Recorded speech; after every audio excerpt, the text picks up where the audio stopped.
Kami mengucap syukur untuk hari ini. Kami akan melanjutkan kelas kami di dalam mata kuliah bahasa Ibrani.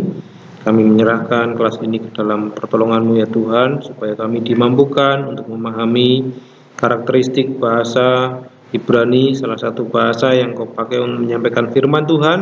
Kiranya apa yang kami pelajari ini dapat bermanfaat bagi pelayanan kami di masa mendatang. Dalam nama Tuhan Yesus kami berdoa. Amin. Baik, saya akan menjelaskan mengenai bab 29 PL sebagai pangkal yang ketiga setelah kal dan nipal yang sudah kita pelajari kemarin. Sekali lagi, pangkal kal dan nipal itu adalah pangkal sederhana, dibedakan dalam bentuk aktif dan pasif. Lalu pangkal PL itu dianggap sebagai pangkal yang membuat kal itu lebih kuat atau intensif. Ya, sekali lagi bahasa Indonesia tidak ada cara seperti ini.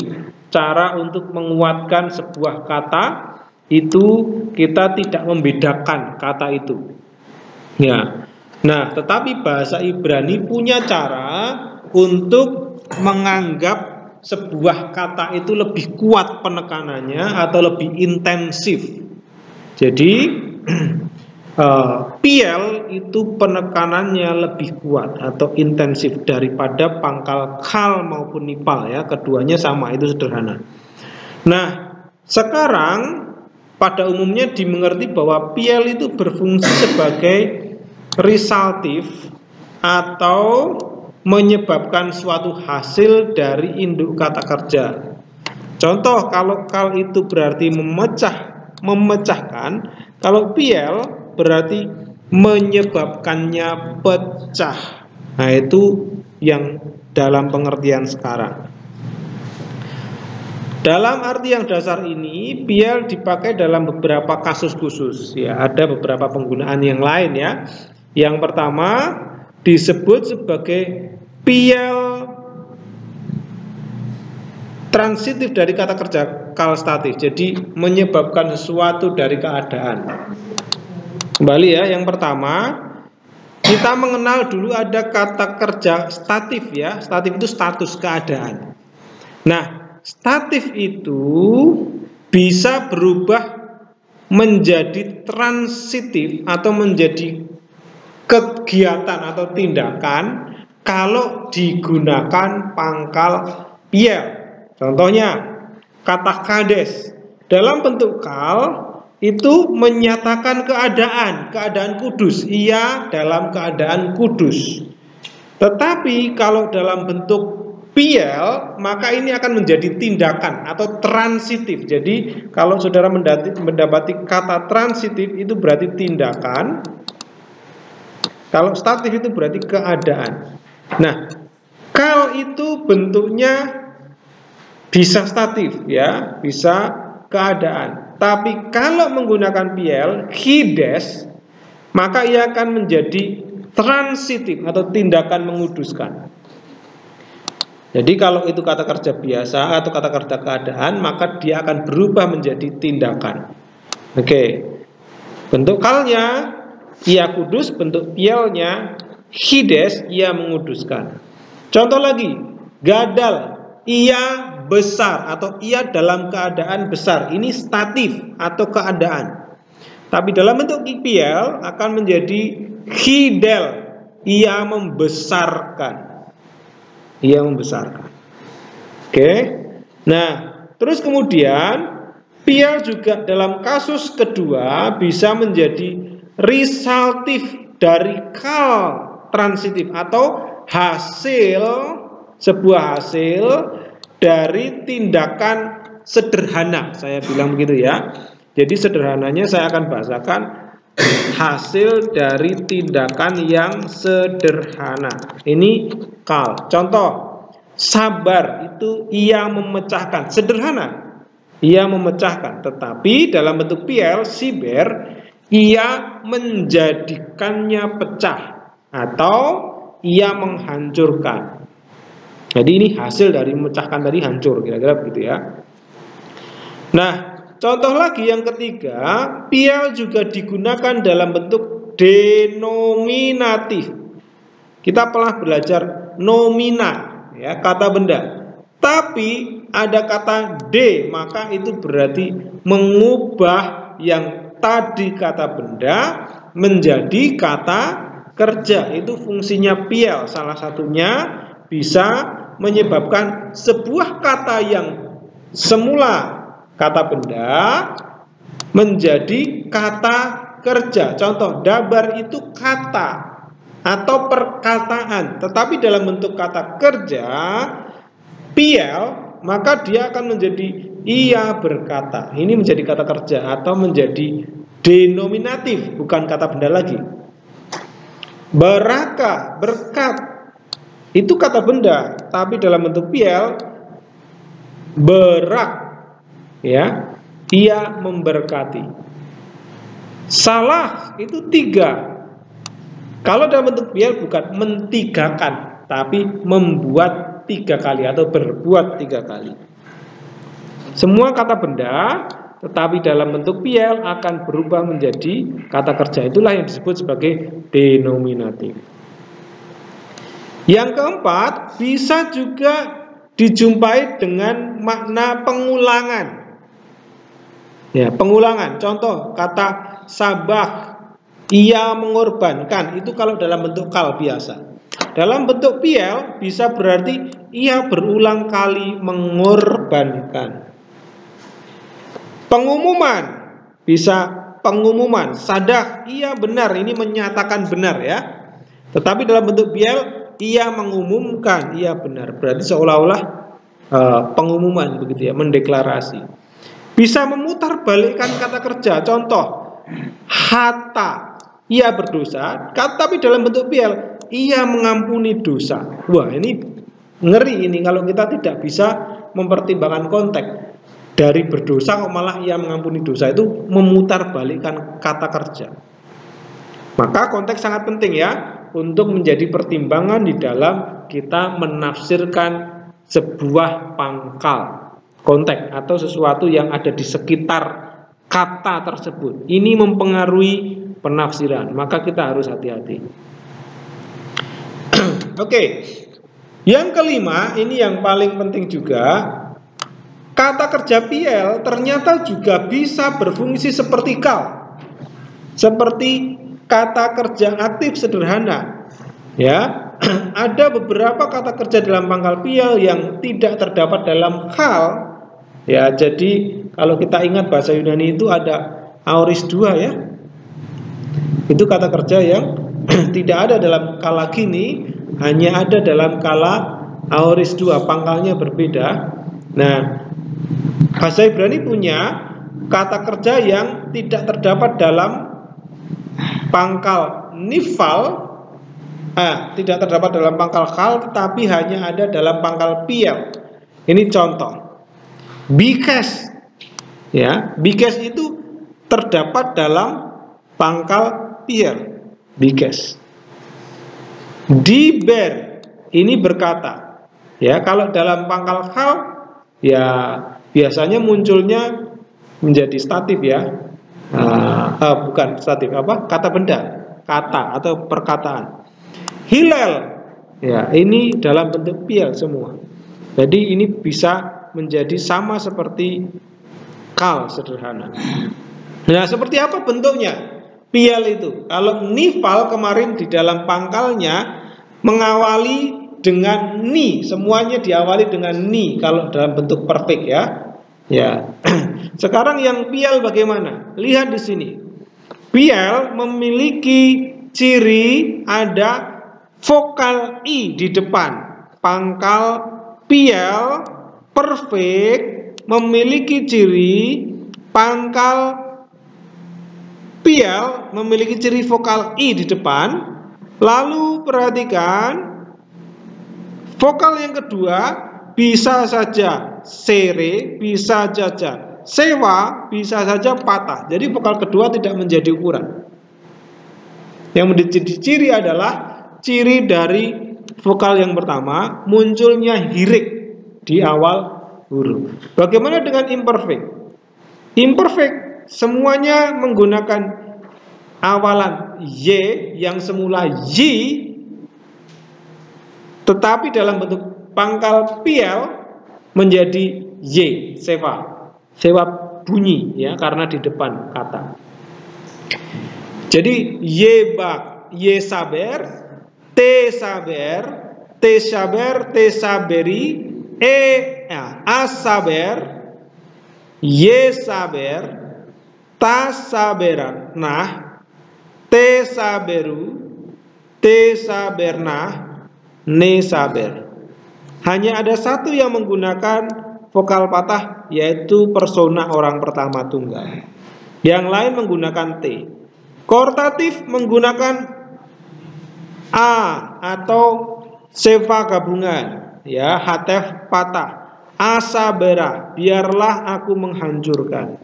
Imperatif menggunakan patah. Sabar, saberi, saberu, sabarna.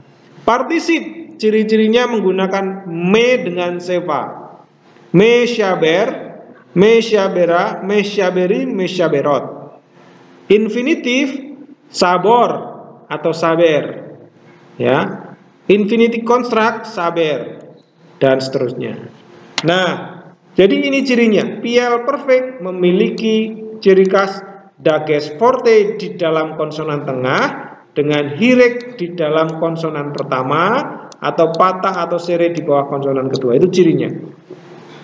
Oke. Piel imperfect dua ciri utama, yaitu apa? Seva di bawah awalan, ya, dan dages forte di bawah huruf tengah. Jadi dages forte selalu muncul di huruf tengah. Oke. Piel imperatif, ya, sama seperti kal, bentuk piel imperatif adalah sama dengan piel imperfect persona keduanya, sama. Hanya tanpa awalan saja, dihapus awalannya. Itu ciri-cirinya ya. Nah, itulah piel, saudara-saudara. Ada pertanyaan. Jadi kita sampai sekarang sudah melihat 3 pangkal, yaitu pangkal apa? Kal, nipal, dan piel. Perhatikan sekali lagi cirinya. Ini ciri, ini paradigma. Yang saya beri tanda merah itu merupakan ciri utama atau penambahan dan akhiran, awalan dan akhiran. Kal nipal bedanya hanya ada ni di depan sini. Sedangkan untuk piel paling tidak kita bisa mendapati adanya dages forte di huruf kedua yang tidak terdapat di dalam pangkal nipal maupun pangkal kal. Di sini ada dages forte, lihat. Nih. Semuanya ada dages forte di vokal kedua dan ada vokal i atau hirek di awal kata. Ini cirinya. Imperfect juga masih sama, dia memiliki dages forte. Jadi dages forte di dalam vokal konsonan yang kedua menjadi ciri adanya piel di sana. Ual pun sama, ya, ual pun sama. Ini mempermudah kita untuk mengamati ciri-ciri piel. Nah. Oke, kita lihat selanjutnya. Dalam beberapa kata kerja dalam pangkal piel, ciri khasnya yaitu dages forte dalam huruf tengah tidak terdapat dalam beberapa bentuknya. 2 contoh dari kata kerja yang sering dilihat adalah bikes dan hilel yang tidak terdapat dalam pangkal kal. Apabila ada sewa di bawah huruf tengah, maka dages forte hilang. Sekali lagi, apabila ada sewa di bawah huruf tengah, maka dages fortenya hilang, yaitu dalam bentuk orang ketiga, ya, imperfect orang kedua, orang ketiga jamak dan seterusnya, ya. Nah, kita lihat di sini. Di sini lihat siber masih ada dages forte, yis siberu, ya, t saberu, y saberu, t saberu, saberi, imperatif ya. Nah, imperfect ya. Ini imperatif jadinya karena tidak ada awalan ya. Kemudian perhatikan di sini Yang Bikes tidak memiliki tidak memiliki Dages forte. Bikes ketika dalam bentuk orang ketiga, biksu, Dages fortenya hilang. Dages fortenya hilang. Lihat di sini tidak ada Dages forte. Hilal juga tidak ada Dages fortenya. Kehilangan Dages forte karena apa tadi? Bertemu dengan seva. Dalam beberapa kata ada yang hilang. Oke. Nah, itulah piel. Saya tidak akan panjang lebarkan. Selesai. Jadi piel itu ciri khasnya ada hirik, ada Dages forte, dan bisa menekankan kata kerja lebih dari kal, ya, intensif, lebih intens. Beberapa kosakata yang akan kita pakai di dalam latihan menerjemahkan piel ada tadi Bikes, kita terjemahkan mencari atau mencoba mendapat. Diber mengatakan. Lalu ada sahab itu emas, zera itu benih, Yesua itu Yosua, lev itu hati atau lebot hati kalau dalam bentuk jamak, karena ya ini sekalipun maskulin tetapi dalam bentuk jamak akan menggunakan lebot, ya, atau lebabot, ya. Lebab itu sama, ya, kadang-kadang ditulis leb, kadang-kadang lebab.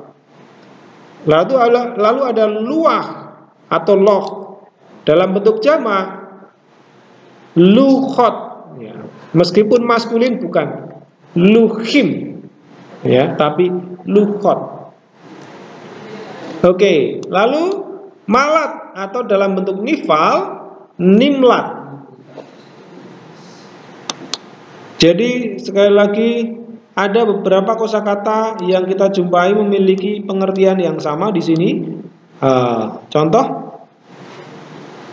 kata kabats dalam bentuk kal dan bentuk piel itu sama, artinya mengumpulkan. Nanti kalau saudara mendapati kata itu dalam bentuk piel, artinya sama, ya, mengumpulkan. Oke. Siber juga bisa sama. Sifer dengan safar. Safar itu bisa menghitung. Dalam bentuk piel, sifer pun bisa menghitung juga. Atau bisa juga dengan menceritakan. Oke. Nah, ini adalah contoh soal yang bisa kita jumpai penggunaan piel di dalamnya. Kita bisa mengerjakan sebagai latihan soal untuk mengerjakan tugas hari ini. Contoh di sini, Sifer lahem Yosef et halomot asher halom velo yakelu ledaber itu beshalom. Perhatikan ada kata sifer di situ, sifer. Ini ciri apa? Ciri piel. Ciri piel. Ya, kita lihat di atas tadi kosakata siper artinya bisa menceritakan, bisa menghitung. Siper lahem Yosef et halomoto. Berarti subjeknya siapa? Bukan lahem tapi Yusuf, ini subjeknya. Yusuf menghitung atau menceritakan. Kalau subjeknya Yusuf, lalu objeknya halamoto, mimpinya. Kira-kira cocoknya menceritakan mimpi atau menghitung mimpi? Ya, itulah pertimbangan konteks di dalam menerjemahkan, ya. Nah, maka kita harus perhatikan kata-kata yang lain yang digunakan di dalam teks itu apa. Maka terjemahan yang cocok adalah terjemahan yang sesuai dengan konteksnya. Oke, jadi Yusuf menceritakan mimpinya atau mimpi-mimpi kepada mimpi-mimpi itu kepada mereka, lahem. Mimpi yang mana? Ada aser, berarti kita seharusnya lanjutkan di sini. Mimpi yang kalam, yang dia telah mimpikan. Ya, jadi kalau ada aser itu kata ganti relatif, sehingga kita seharusnya ketika menerjemahkan sesuatu harus dilanjutkan dulu sampai aser ini idenya selesai. Ya, biasanya ide berhenti kalau ada faf di sini. Ya, ini akan berhenti.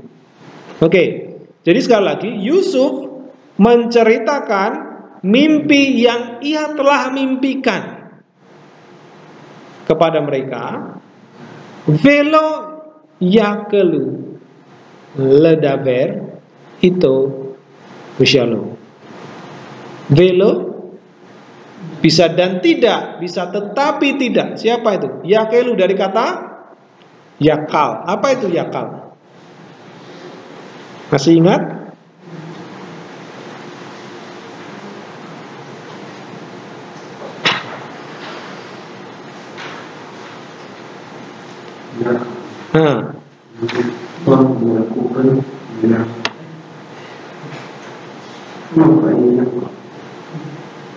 Ini apa? Yakelu. Ya tentu kata dasarnya yakal ya, atau yakol. Apa itu yakol?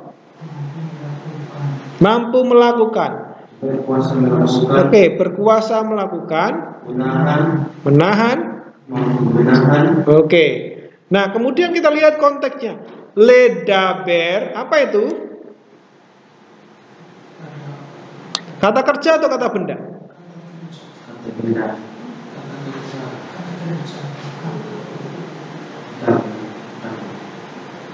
Kalau ada preposisi, bisa jadi itu kata kerja infinitif dan tidak mampu untuk berkata, ya gitu ya.